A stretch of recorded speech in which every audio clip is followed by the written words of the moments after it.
वहीं पटना में बीजेपी प्रत्याशी रामकृपाल यादव पर हमले के मामले में प्रतिक्रिया देते हुए केंद्रीय मंत्री गिरिराज सिंह ने कहा कि हार की बौखलाहट आरजेडी में इतनी ज्यादा है कि सारण में भी गुंडागर्दी किया गया। अब बीजेपी प्रत्याशी रामकृपाल यादव पर हमला कराया गया।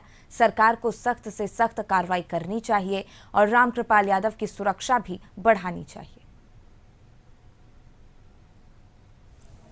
की बौखलाहट आरजेडी में इतना ज्यादा है कि सारण में भी देखा गुंडागर्दी आरजेडी का, और कल पाटलिपुत्र में तो रामकृपाल यादव के जान पर ही हमला बोल दिया और वहां कार्यकर्ताओं को जिस ढंग से घायल किया, पीटा, वो मुझे समझ में नहीं आ रहा है कि मसौढ़ी में जो हो गया, तिनेरी गांव में, जलपा में, मैं भी गया था। वहां के लोग पहले से थे डरे हुए कि यहाँ आरजेडी के लोग आकर के उत्पात मचाते हैं, लेकिन ये नहीं मालूम था हारने के कारण लालू जी के युवराज अब बिहार में गुंडागर्दी का राज भी कायम करने की कोशिश कर रहे हैं।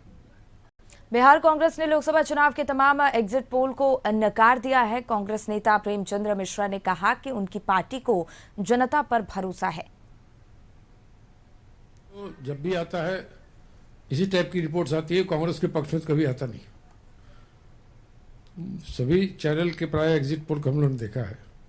ऐसा लगता है सब कुछ प्रायोजित जैसा था। ये वास्तविकता और धरातल पे जो बातें हुई, जिस तरह से हम लोग कैंपेन में देखा लोगों का उत्साह, और जिस तरह से मोदी सरकार के खिलाफ लोगों में आक्रोश था, खासकर महंगाई, रोजगार को लेकर, उस हिसाब से एग्जिट पोल लगता है कहीं न कहीं प्रायोजित सा प्रतीत होता है। कांग्रेस पार्टी इसको मूलतः अस्वीकार करती है। हम एग्जिट पोल में नहीं, एग्जैक्ट पोल में विश्वास। आगे बढ़ेंगे, जहां रामकृपाल यादव पर हुए फायरिंग की निंदा करते हुए जेडीयू के मुख्य प्रवक्ता नीरज कुमार ने कहा कि रामकृपाल यादव पर फायरिंग हुई है, ये बात स्वीकार करने में आरजेडी को गुरेज क्यों है। दल सच को कबूल करने में लज्जा क्यों महसूस करता है।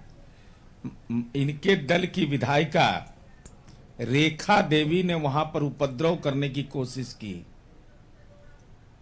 प्रशासन ने हस्तक्षेप किया, सीटीएसपी वेस्ट, एएसपी से लेकर तमाम पदाधिकारी गए।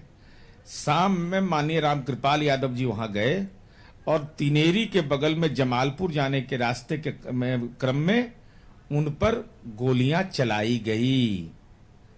उनका सिक्योरिटी ने पोजीशन जब लिया, उसके बाद तिनेरी गांव के लोग दौड़े, क्योंकि वहां के लोग उनको बहुत सम्मान करते हैं, तो स्वाभाविक रूप से कोई आदमी वहां गए और उस पर यह हमला हो तो क्या चाहिए प्रमाण। इससे प्रेम राष्ट्रीय जनता दल को क्यों है। वो गोली चलाने वाला इसका मतलब राष्ट्रीय जनता दल से जुड़ा हुआ है, तब बचाने वाला भी कोई नहीं मिलेगा। और देश में अब की बार किसकी सरकार बनेगी, इसको लेकर एग्जिट पोल में फिर से एनडीए की सरकार की संभावना जताई जा रही है। आसानी से सरकार बनाता एनडीए नजर आ रहा है। बिहार झारखंड में बड़ी जीत की ओर एनडीए चल पड़ा है, तो विपक्ष की सीटों में भी इजाफा हो रहा है।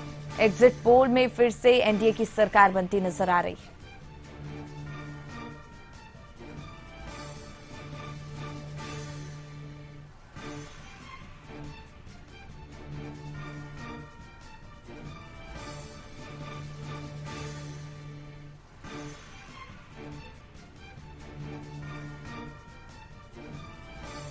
तो देश में अब की बार किसकी सरकार बनेगी, इसको लेकर एग्जिट पोल में फिर से एनडीए की सरकार बनती नजर आ रही है।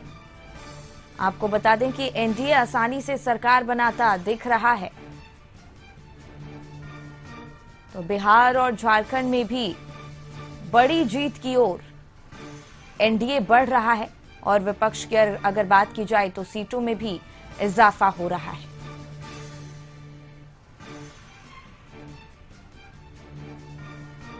तो जिस तरीके से कल मतदान का आखिरी चरण संपन्न हुआ है, उसके बाद लगातार एग्जिट पोल पर संभावनाएं जताई जा रही है और ऐसे में एग्जिट पोल की अगर बात की जाए तो एनडीए आसानी से अपनी सरकार बनाता नजर आ रहा है। बिहार और झारखंड में भी बड़ी जीत की ओर एनडीए बढ़ रहा है। बेगूसराय एग्जिट पोल में एनडीए की बढ़त पर गिरिराज सिंह ने कहा है कि नरेंद्र मोदी की विश्वसनीयता और विपक्ष का असली चेहरे को लोगों ने पहचान दिया है। विपक्ष परिवारवादी है, ये लोग अपने अपने बचाने के लिए आए हैं और नरेंद्र मोदी की विश्वसनीयता जो गारंटी की विश्वसनीयता थी।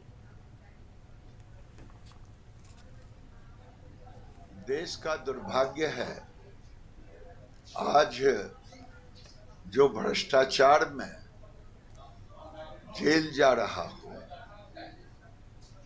जो दवा और दारू दिल्ली के लोगों के ऊपर एक क्रूर मजाक बन गया है। ये चीफ मिनिस्टर जो भ्रष्टाचार के खिलाफ में आए थे, आज भ्रष्टाचार को महिमा मंडित करने की कोशिश कर रहे हैं, राजघाट जा रहे हैं, जैसे लग रहा है ये भगत सिंह हो गया। ये दुर्भाग्य है इस देश का दुर्भाग्य है। आज वहीं आरजेडी प्रवक्ता मृत्युंजय तिवारी ने एग्जिट पोल को नकार दिया है। उन्होंने कहा कि ये बेकार का एग्जिट पोल है। वहीं रामकृपाल यादव पर हुए हमले पर मृत्युंजय तिवारी ने बड़ा बयान दिया है। मृत्युंजय तिवारी ने कहा कि आरोप बेबुनियाद है। ये बकवास है। ये एग्जिट पोल दिखा करके एक माहौल बनाया जा रहा है मनोवैज्ञानिक दबाव के लिए। ये एग्जैक्ट पोल नहीं है। जब एग्जैक्ट पोल आएगा 4 जून को तो बीजेपी और केंद्र की सरकार सत्ता से बाहर होगी और इंडिया गठबंधन की सरकार बनेगी, ये तय है। 295 प्लस सीट इंडिया गठबंधन को आ रही है और सरकार बनने जा रही है। किसी को मुगालते में नहीं रहना चाहिए, दिवा स्वप्न नहीं देखना चाहिए।